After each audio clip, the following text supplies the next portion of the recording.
everyone. Welcome back to our podcast, Decoding of the World. I am Jigisha De, and we have here Soumya Ranjan Babu. Sorry for that, Soumya. So, today, this is our first video podcast, so welcome everyone. With this, I would like to start, Soumya, that we have seen कि global powers बहुत बड़े बड़े global powers हैं हमारी दुनिया में and उनके छोटे से छोटे action can impact us and have very grave consequences. So, what do you think is the role of global powers play in fueling or resolving the ongoing conflicts? Well मैं एक समय के लिए तो खुश हो गया था कि शायद से कहाँ पे तो मेरा नाम सही से लिया जाएगा, पर खैर कुछ ज़्यादा जल्दी एक्साइट हो गया था, जो कि होना नहीं चाहिए था। पर क्वेश्चन की अगर हम बात की जाए तो मैं इतना एक्साइटेड हो गया था कि मैं क्वेश्चन ही ढंग से सुन नहीं पाया। तो क्या आप वापस रिपीट कर सकते हैं? So the main question is कि अभी जो हमारी दुनिया में जो इतने बड़े बड़े ग्लोबल पावर्स हैं लाइक यूएसए, चाइना, तो उनके अभी छोटे से छोटे एक्शंस भी बहुत बड़े इम्पैक्टफुल हो सकते हैं हमारे दुनिया में. सो what role do global powers play in fueling or resolving the ongoing conflicts? The thing is, role is really massive and significant.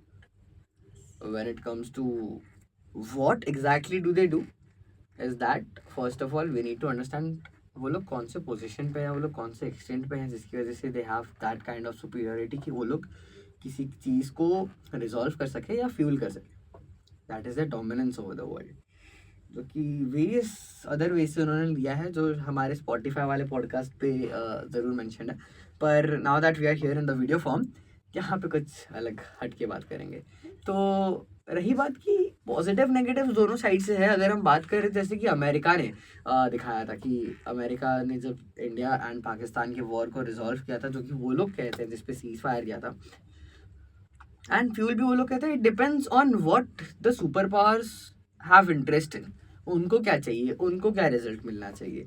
Now that जैसे मैंने स्पॉटिफाई वाले पॉडकास्ट पे बोला था कि अमेरिका को ये चाहिए कि मिडल ईस्ट में कभी पीस ना हो, क्योंकि गन्स वहाँ पे सबसे ज़्यादा लिए जाते हैं. वो टेररिस्ट ग्रुप गन्स लेते हैं, वो वेपन्स लेते हैं, एंड वो वेपन्स कौन सप्लाई करता है? अमेरिका. एंड वही वेपन सप्लाई के लिए जो कि अमेरिका का गोल है, एंड वो ऑल्सो उनको उनको ऑयल भी चाहिए वहाँ से. तो अलग अलग इंटरेस्ट होते हैं, हमें वो इंटरेस्ट जानना पड़ेगा.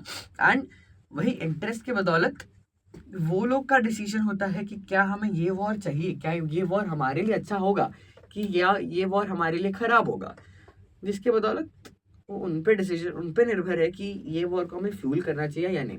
अगर हम बात करें कि कश्मीर इशू के बारे में, Kashmir issue UN security council में बहुत बार बात की गई है इसके बारे में, बट हमेशा, क्योंकि चाइना पाकिस्तान का असली दोस्त है या अच्छा दोस्त है, तो चाइना के पास वो पावर है वीटो का.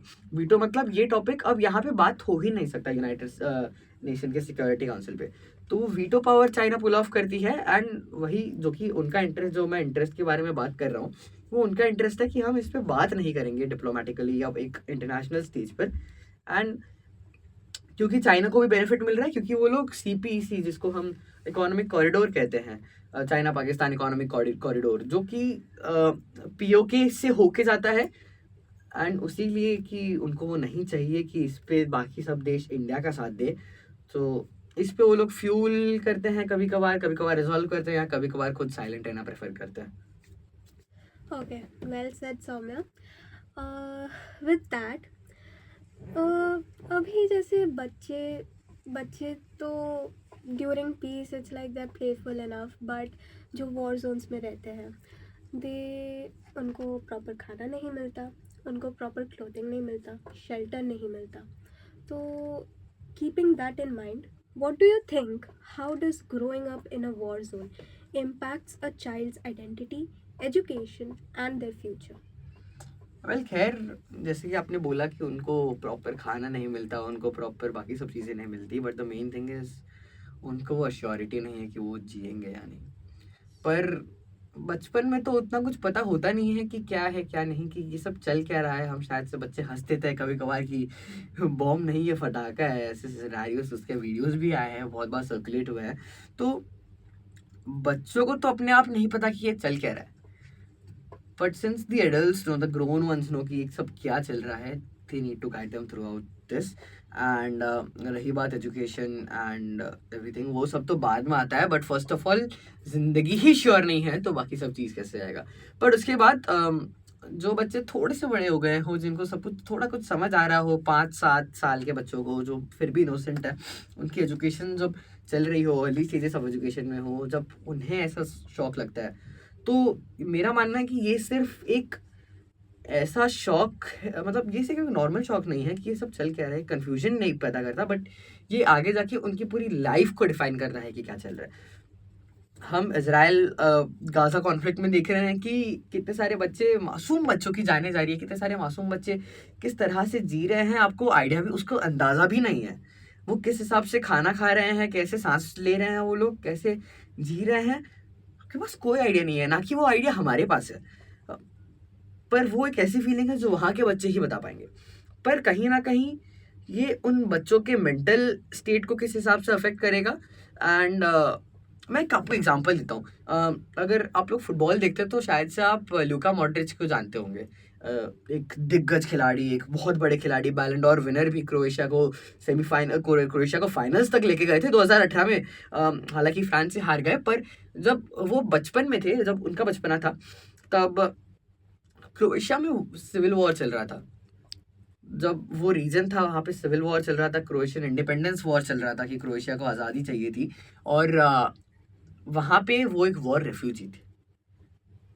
ही लेफ्ट दैट प्लेस, उनके ग्रैंडफादर को मार दिया गया, but he left that place for his greater good, and then he survived, he came out being one of the finest of the world. And ये story काफ़ी motivating है, but also कहीं ना कहीं दिल को छू जाती है कि एक छोटा सा बच्चा है, उनके ग्रैंडफादर को उनके आंखों के सामने मार दिया गया है. अगर हम बात करें एक्टिविस्ट मलाला यूसुफजई की, इवन शी हैज़ विटनेस्ड कि टेररिस्ट ने क्या किया है. If I am not wrong कि उनको सर पे गोली लगी थी, उनको कहीं ना कहीं गोली लगी थी जब वो छोटे उम्र की थी, और वहाँ से उन्होंने जिस हिसाब से अपना रेजिलियंस दिखाया है कि, और सिर्फ अपने आप को नहीं बल्कि इस दुनिया में जितने भी वुमेन है उनके आवाज़ के लिए, उनके लिए उन्होंने आवाज़ उठाई है. ये काफ़ी एक रेजिलियंस दिखाता है इनके बीच. वो एक कैरेक्टर डिफाई करता है अपने आप में, और बचपनों में ये डिफ़िकल्टीज बहुत है, जिससे कि अच्छे एग्जांपल्स भी देखे गए, ख़राब एग्जांपल्स भी देखे गए, पर एक अश्योरिटी ये मिलनी चाहिए कि वॉर्स है या इंटरनेशनल कॉन्फ्लिक्ट्स है, वहाँ पे छोटे बच्चों की जान नहीं जानी चाहिए. वहाँ पे ये बच्चे सेफ रहने चाहिए, उनकी ज़िंदगी को अश्योरिटी मिलनी चाहिए. Absolutely, Soumya. Whatever you said, that was 100% true. अभी ये वॉर के बारे में, चिल्ड्रन हो गया, अभी तो उनके थोड़े क्वालिटीज़ के बारे में भी बात कर सकते हैं. हमने बहुत ऐसे छोटे छोटे स्टोरीज देखे हैं, some are famous, some are not, कि उनके आर्टिस्टिक वैल्यूज़ बहुत सारे हैं, कि उन ऐसे जगहों में से artistic people are being born. They are trying to portray themselves, their opinions, their how they think, how they perceive the world through their artistic values and skills. So what do you think, like how has art affected this whole concept of the war, and how is it influencing the people? Well थोड़ा सा extend करूंगा इस topic को, not only just war but political scenario में. Okay. अगर हम renaissance की बात करें, हमने सबने पढ़ा है वो, एंड रेनेसांस में जिस हिसाब से आर्ट ने डिफाई किया, आर्ट ने पूरे हालात को चेंज कर दिया जिस हिसाब से, वो चाहे इतने सारे स्टोरीज हो, वो इतने सारे एपिक्स हो, वो पोएम्स हो, वो गाने हो, या कुछ भी हो. अगर हम बात करें इटालियन रेवोल्यूशन की, तो आपने ये गाना सुना होगा, बेला चाओ. बेला चाओ एक्चुअली फेसिस्ट के अगेंस्ट एक गाना निकाला गया था, एंड वो गाना अभी बहुत प्रचलित हो गया है. जिस हिसाब से वो टाइम, वो जो डार्क पीरियड है, आर्ट उसमें कहीं ना कहीं एक छोटे से रे ऑफ सनलाइट की तरह निकलती है, एक पिन पॉइंट इतना सा सनलाइट की तरह निकलती है वो, एंड एक दिशा दिखाती है कि क्या हो सकता है, एंड पूरे दुनिया की तक वो आवाज़ पहुंचाती है. अगर हम जैसे कि हमने इतने सारे एपिसोड्स में, एंड आज भी हम इजराइल गाजा की बात कर रहे हैं, तो मैं हाल ही की बात है, मैं एक रिपोर्ट पढ़ रहा था. मोहम्मद लैफ करके एक ऐसे रैपर है जो कि उनकी ऑलमोस्ट आधी से ज़्यादा ज़िंदगी उन्होंने कैंप्स में निकाले, उन्होंने रेफ्यूजी कैंप्स में निकाले. वो कैंप से उन्होंने गाना बनाया, वो कैंप से उन्होंने रैपिंग स्टार्ट की है, एंड अभी ग्लोबल स्टेज पे जिस हिसाब से वो पैलेस्टीन को वॉइस दे रहे हैं, वो गाजा को वॉइस दे रहे हैं, वो शायद से कोई और दे। एंड ऐसे डार्क सिनेरियोज में आर्ट एक ऐसे रूप से उभर के आता है कि वो पूरी दुनिया को बताए कि अभी क्या चल रहा है। एंड ग्लोबलाइजेशन का माहौल है, ग्लोबलाइजेशन का सिनेरियो है, entire world is globalise now, एक दूसरे से कनेक्टेड है, इंटरकनेक्टिविटी बढ़ चुकी है। उसी के बीच अब तो आपके पास इतने सारे सोर्सेस है कि आप पता लगा पाए कि बाहर चल क्या रहा है, वहाँ पे जिंदगी एक्चुअल में कैसी है, कि ग्राउंड रिपोर्ट कैसा है। क्योंकि न्यूज़ चैनल तो अलग अलग पर्सपेक्टिव्स और नैरेटिव्स के हिसाब से बताएंगे, पर ग्राउंड रियलिटी ऐसे ही आर्टिस्ट अपने आर्ट के थ्रू दिखाते हैं, अपने स्ट्रगल्स के थ्रू दिखाते हैं। Wow, that was really moving, Soumya. With that, guys, this is the end for this episode. I hope you enjoyed, and we will meet you in the next video podcast and bring much more interesting topics with you. Absolutely, So, बहुत ज़्यादा मज़ा आया इसमें। Yes. And आप नए हैं तो कृपया करके सब्सक्राइब कर दीजिए हमारे चैनल को एंड लाइक कर दीजिए। धन्यवाद। thank